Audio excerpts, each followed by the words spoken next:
नमस्कार मित्र, कैसे हैं आप सभी।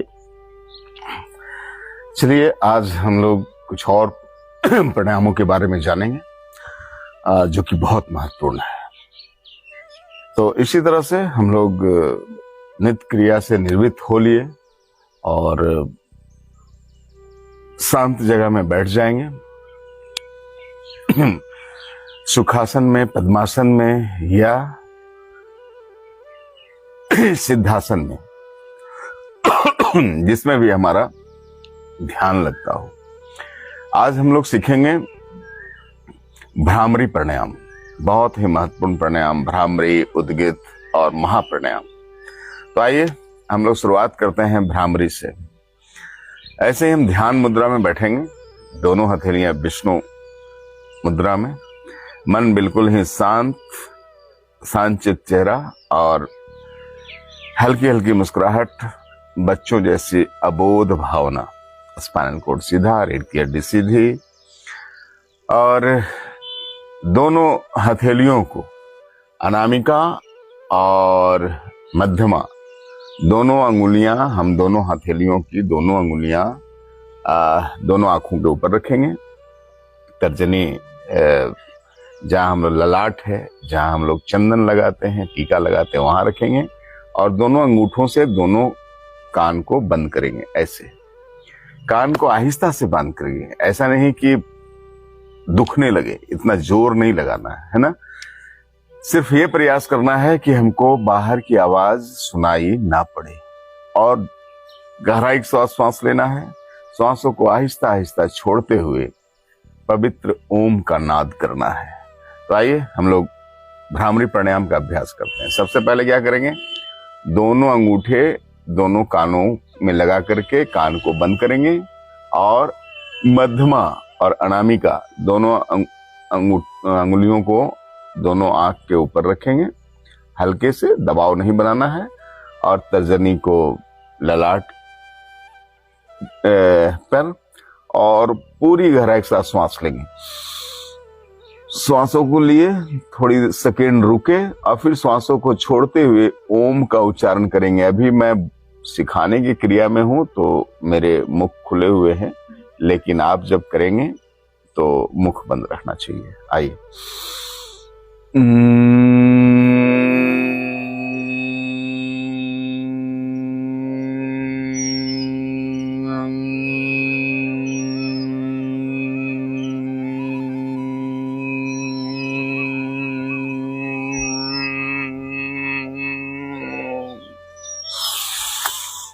तो देखा आपने, भौरे की तरह गुंजन करना है और उस गुंजन को सुनना भी है पूरे मन से।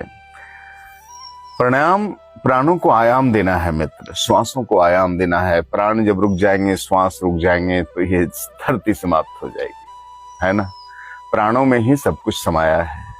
तो प्राण श्वास जो है उसको हम निखारेंगे, उसको हम लयबद्ध करेंगे और जीवन बहुत सुंदर हो जाएगा जब हमारे प्राण निखर जाएंगे, है ना। तो आइए हम लोग इसको अभ्यास करें नित्य। और नित्य अभ्यास से क्या नहीं हो सकता। हमारे ऋषि मुनियों ने, मैं बार बार ये बात कहता हूं कि वो बहुत समृद्ध थे कि इन चीजों को हम लोगों के लिए छोड़ करके गए हैं। अब इन चीजों को अगर हम अपना ना पाए, हम सीख ना पाए, हम जीवन में उतार ना पाए तो ये गलती हमारी है। ये बहुत बहुमूल्य है, अमूल्य है और इससे ज्यादा अमूल्य धरा में क्या हो सकता है। आज आप देखते हैं, आप किसी हॉस्पिटल में जाइए, किसी चिकित्सा केंद्र में जाइए तो आपको लगेगा कि पूरा शहर दर शहर बीमार है। सभी को कुछ ना कुछ बीमारी है। किसी का किडनी फेल है हो रहा है, तो किसी को हार्ट की बीमारी है, तो किसी को शुगर है, तो कोई और, सभी परेशान है। मैं तो देख रहा हूं कि कम उम्र के लड़के का किडनी फेल हो जा रहा है, उसको दिल की बीमारी हो जा रही है, उसको शुगर हो जा रहा है। दिनचर्या इतनी खराब हो गई है हमारा खान पान इतना खराब हो गया है कि बीमारियां, बड़ी बड़ी बीमारियां हमें दबोच रही है। ऐसे में मैं आपको बताऊं कि आज का जो समय है, इस समय में सबसे बड़ा जो चैलेंज है वो चैलेंज है कि खुद को हम स्वस्थ कैसे रखें। जी हाँ, अगर हम खुद को स्वस्थ रख लिए तो ये बहुत बड़ी उपलब्धि है।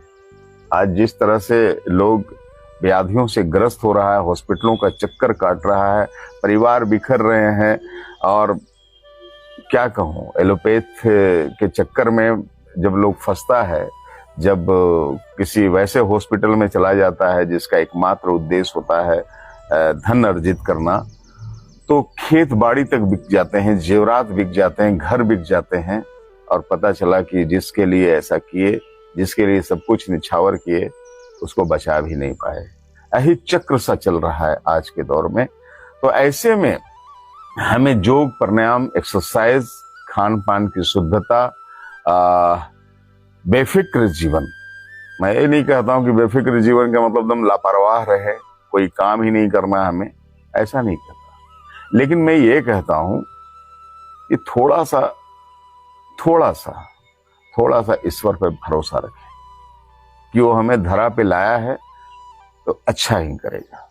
ऐसा ना करें कि रात दिन चिंता में ग्रस्त रहे कि उसने तो वहां की जमीन खरीद ली, हम ना खरीद पाए, उसने तो बड़ा भव्य घर बना लिया, हम ना बना पाए, उसने तो बड़ी चमचमाती हुई कार खरीद ली, हम ना खरीद पाए। भाई जैसे हैं, ईश्वर ने जैसा रखा है वैसे में संतुष्ट रहना सीखें और बीमारियों से बचें, दोनों बीमारियों से, मन की बीमारियों से भी और शरीर की बीमारियों से। आप देखिए जीवन कितना मजेदार हो जाएगा। तो आइए हम थोड़ा सा बकवास ज्यादा कर लेते हैं और प्राणायाम आप लोगों को कम बताते हैं। आइए हम लोग सबसे पहले हम लोगों ने क्या किया था? सबसे पहले हम लोगों ने महाभस्त्रिका प्राणायाम किया था।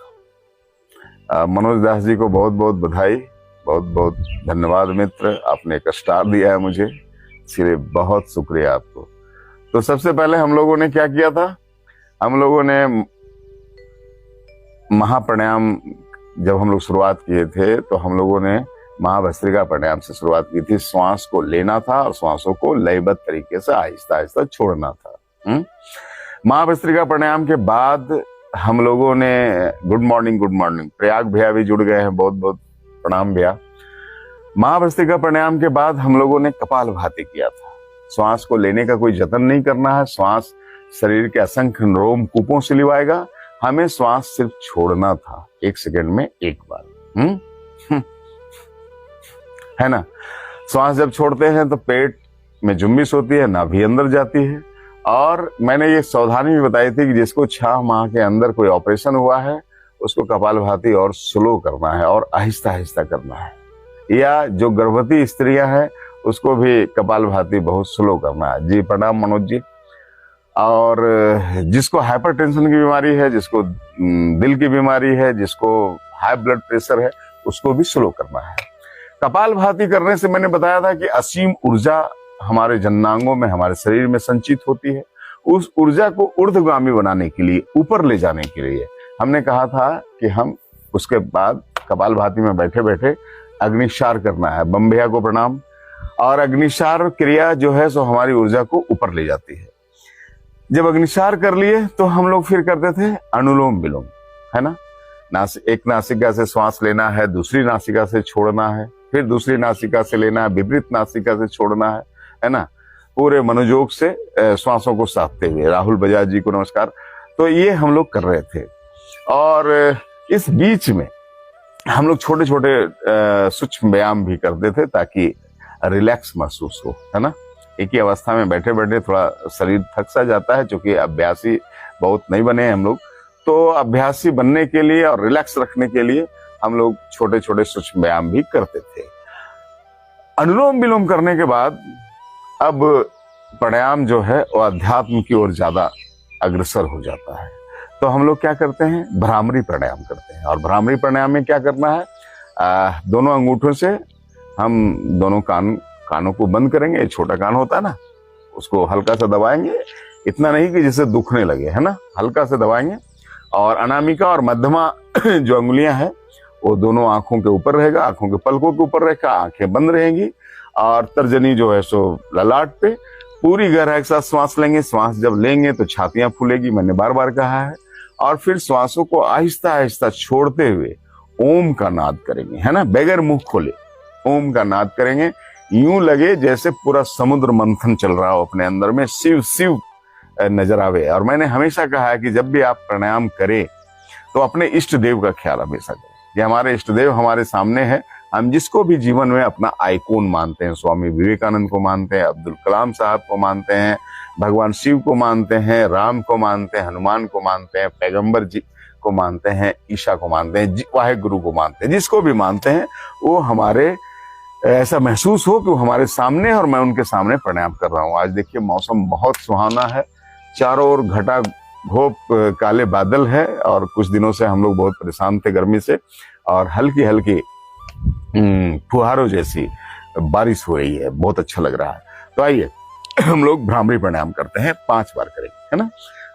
अंगूठे से कानों को बंद करेंगे, अनामिका और मध्यमा आंखों में, तर्जनी ललाट पे पूरी गहराई के साथ श्वास लेंगे, श्वासों को आहिस्ता आहिस्ता छोड़ेंगे।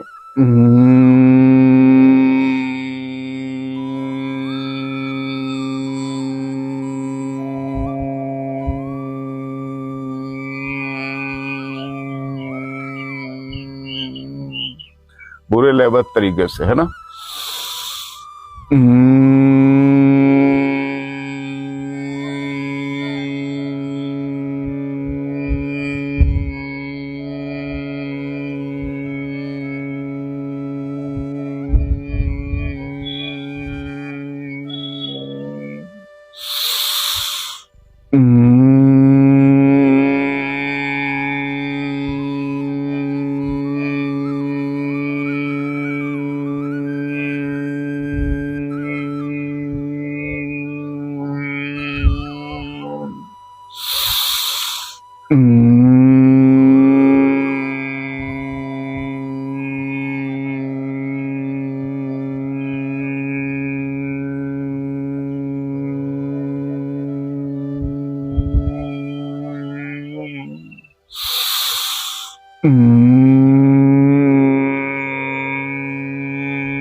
नमस्कार। तो ये भ्रामरी प्राणायाम है, भावों की तरह उच्चारण करना है। इससे आपकी मानसिक स्थिति बहुत मजबूत होती है, आपका चित्त एकाग्र होता है, और जिसका मन मजबूत है उसका सब कुछ मजबूत है मित्र। शरीर भले थोड़ी बीमार पड़ जाए, थोड़ा कमजोर हो जाए, मन व्यक्ति का मजबूत होना चाहिए। मजबूत मन वाले व्यक्ति ही दुनिया में इतिहास बदला है। तो इसलिए मन को बड़ा मजबूत रखें, और मन को मजबूत करने के लिए आपको ध्यान, एकाग्रता और प्राणायाम वगैरह की जरूरत पड़ेगी। अपने पे विश्वास की जरूरत पड़ेगी। तो खुद पे विश्वास करें मित्र। स्थितियां बदलती रहती है, इस धरा में हम आए हैं तो सुख भी आएगा, दुख भी आएगा, लेकिन हम मजबूत बने रहें, इसके लिए हमें अभ्यास करना चाहिए। आइए अब हम लोग उद्गीत प्राणायाम करेंगे, है ना। दोनों हथेलियां विष्णु मुद्रा में, ध्यान मुद्रा में, घुटनों के ऊपर, और गहराई के साथ श्वास लेंगे, आंखें बंद रहेंगी, और श्वासों को आहिस्ता आहिस्ता ओम का उच्चारण के साथ मुंह खोल करके, है ना, मुंह खोल करके ओम का उच्चारण के साथ हम उद्गीत प्राणायाम करेंगे 5 बार।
थोड़ी देर बैठेंगे महाप्राणायाम में।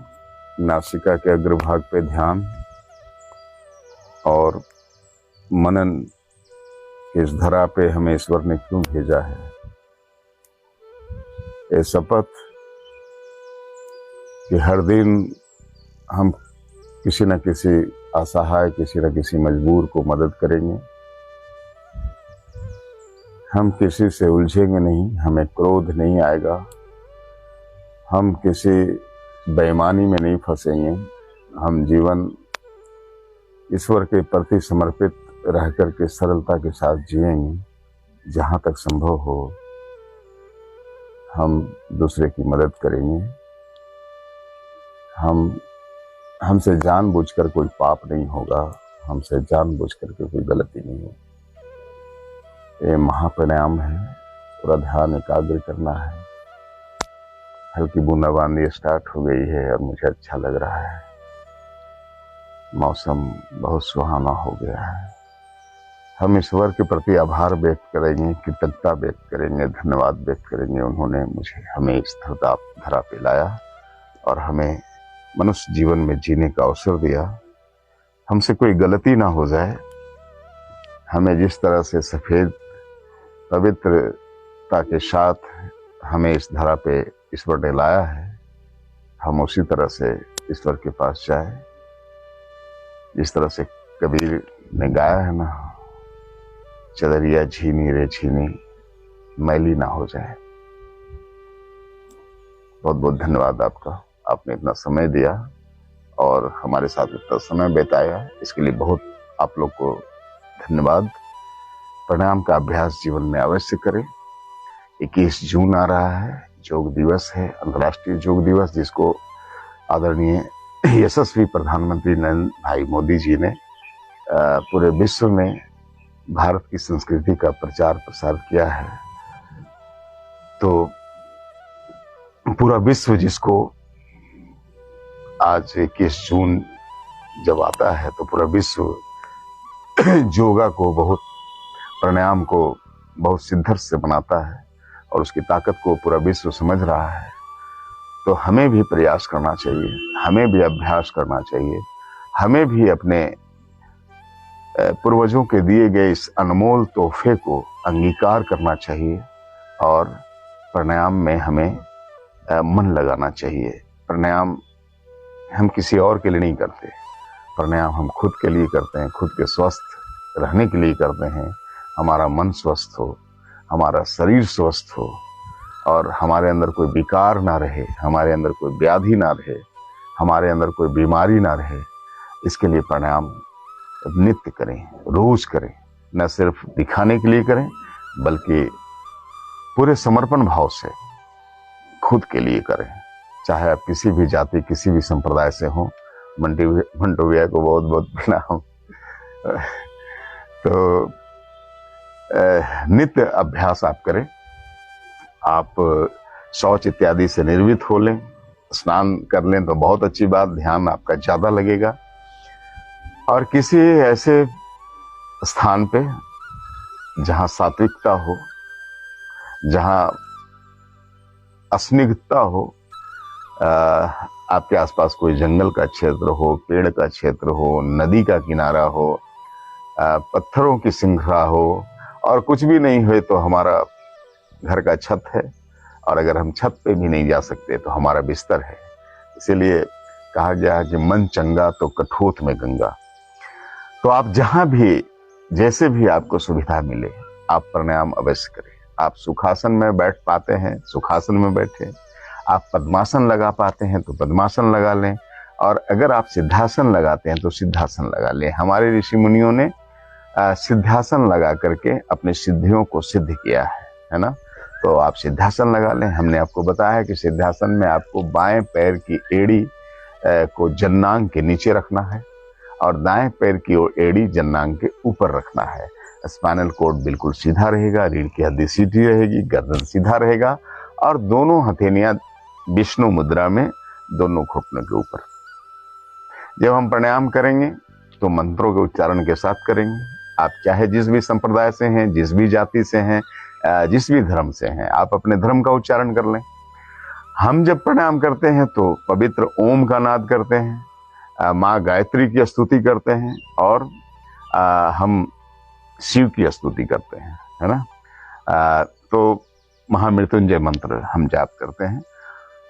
और आपको जो मन करे, आपको जिससे आस्था है आप वो करें। और हमेशा आप ये ध्यान रखें कि आपका जो भी जीवन में आइकॉन है, आप जिनको भी अपना इष्ट मानते हैं, आप भगवान शिव को मानते हैं, हनुमान जी को मानते हैं, श्री राम को मानते हैं, श्री कृष्ण को मानते हैं, विवेकानंद जी को मानते हैं, अब्दुल कलाम साहब को मानते हैं, जिसको भी अपना इष्ट मानते हैं, अपने माता पिता को मानते हैं, अपने गुरुजन को मानते हैं, आप मोहम्मद पैगंबर साहब को मानते हैं, ईसा को मानते हैं, वाहे गुरु को मानते हैं, जिसको भी मानते हैं, जो आपके लिए आइडियल है, जिसकी राह में आप चलना चाहते हैं, आप ये मनन करें कि वो मेरे सामने है। आप बंद आंखों से उनको देखने का प्रयास करें कि आप उनके समक्ष ही प्राणायामों का अभ्यास कर रहे हैं, है ना। और मन हमेशा से प्रफुल्लित हो प्राणायाम करने वक्त, बच्चों जैसी भावना, अबोध, निश्चलता, निर्विकार, कोई विकार नहीं, है ना। हंसी, हल्की हल्की मुस्कुराहट कि आज हम अमृत पान कर रहे हैं, ऐसे भाव से प्राणायाम करें।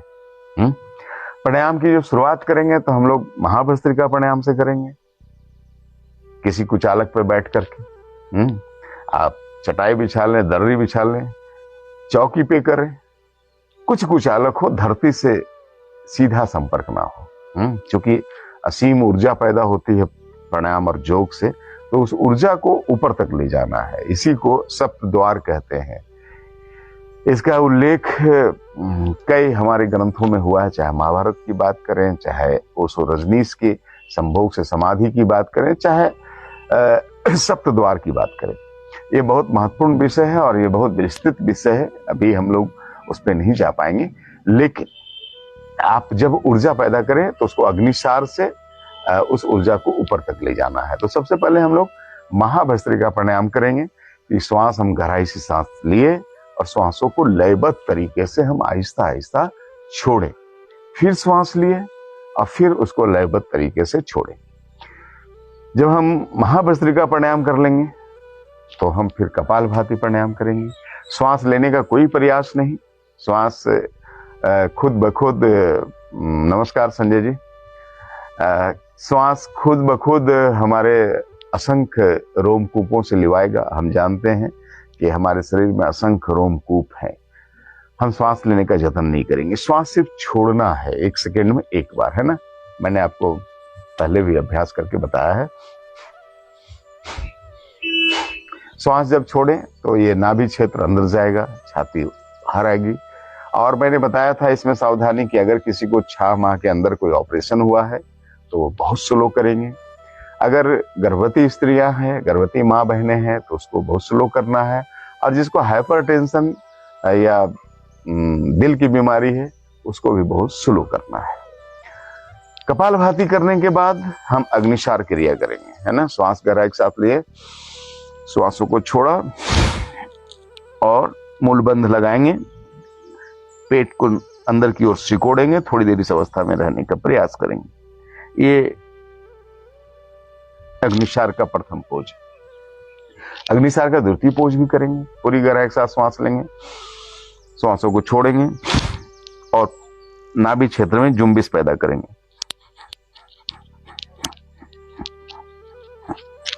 अग्निसार क्यों करते हैं? अग्निसार हमारे प्रेंक्याज को सक्रिय करता है। शुगर रोग से हम पीड़ित हैं तो उसमें लाभप्रद है, और नहीं है तो कभी हमारे को शुगर रोग होगा नहीं। तो प्राणायाम इसलिए ना करेंगे, हम बीमार हैं और बीमारियों से बचना है इसलिए प्राणायाम करें, वो तो करें ही। लेकिन अगर हम पूरी तरह से स्वस्थ हैं और जीवन में हमेशा स्वस्थ रहना है तो इसके लिए प्राणायाम करें। और जब हम अग्निसार कर लेंगे तो हमें फिर अनुलोम विलोम करना है। एक नासिका से श्वास लेनी है, उस श्वास को विपरीत नासिका से छोड़नी है, फिर विपरीत नासिका से लेनी है, फिर विपरीत नासिका से छोड़नी है, पूरी गहराई हो श्वास, है ना। तो ये अनुलोम विलोम प्राणायाम है। अनुलोम विलोम प्राणायाम के बाद हमने आपको बताया भ्रामरी प्राणायाम, मन को एकाग्र करने के लिए, चित्त को एकाग्र करने के लिए और मन की व्याधियों से दूर होने के लिए हम करेंगे भ्रामरी प्राणायाम। और भ्रामरी प्राणायाम करने के बाद हम उद्गीत करेंगे, मन को और एकाग्रता की ओर ले जाने के लिए ओम का पवित्र ओम का नाद करेंगे पूरी गहराई श्वासों में, और श्वासों को आहिस्ता आहिस्ता छोड़ते हुए ओम रूपी पुष्प को हमें छोड़ना है। और उसके बाद हम करेंगे महाप्राणायाम। महाप्राणायाम में हमें पूरा ध्यान लगाना है, ईश्वर को धन्यवाद देना है और ये शपथ लेना है कि आज हम फिर से किसी न किसी असहाय को अपने सामर्थ्य के अनुसार कुछ ना कुछ मदद अवश्य करेंगे। और हम आज किसी से उलझेंगे नहीं, किसी से लड़ेंगे नहीं। हमारा जीवन पूरी तरह से सात्विक रहेगा, पूरी तरह से पवित्र रहेगा। हम पूरी तरह से अपने इष्ट पे, अपने ईश्वर पे निर्भर रहेंगे, उनका धन्यवाद करेंगे। ये महाप्राणायाम है। महाप्राणायाम के बाद प्राणायामों की श्रृंखला समाप्त होती है। इस बीच में हम छोटे छोटे सूक्ष्म व्यायाम अवश्य करेंगे ताकि रिलैक्स महसूस हो। उसके बाद आता है आसनों का अभ्यास, तो उसको हम किसी और दिन बताएंगे। बहुत सारे आसन हैं, मैंने आपको बताया कि बहुत सारे रोगों के लिए, बहुत सारे व्याधियों के लिए उसके अनुसार बहुत सारे आसन हमारे ऋषि मुनियों ने हमें दे करके गया है, बता करके गया है। अब उस अनुसार हम उसको अंगीकार करेंगे। तो आज के डेट में मैंने बार बार कहा कि आज के डेट में सबसे बड़ा अगर चैलेंज कुछ है हमारे लिए, तो वो चैलेंज है खुद को स्वस्थ रखना। और खुद को स्वस्थ रखने के लिए हमें प्राणायामों का अभ्यास, एक्सरसाइज, मन को एकाग्र सात्विक रखने का, भोजन सात्विक रखने का हमें प्रयास हमेशा करते रहना होगा। और नहीं तो एक बार हम हॉस्पिटल के चक्कर में पड़ गए तो जीवन बर्बाद न सिर्फ हमारा होगा बल्कि पूरे परिवार का हो जाता है ना। तो इसके लिए हमें ये जतन करना है कि हम किसी पे बोझ ना बनेंगे, हम खुद को स्वस्थ रखेंगे। बहुत बहुत धन्यवाद आप सभी का। वंदे मातरम। आप स्वस्थ रहें, खुशहाल रहें, मस्त रहें और इसी तरह से प्राणायाम का अभ्यास करते रहें। हम फिर लाइव आएंगे अगर आपकी इजाजत हो तो। बहुत बहुत धन्यवाद।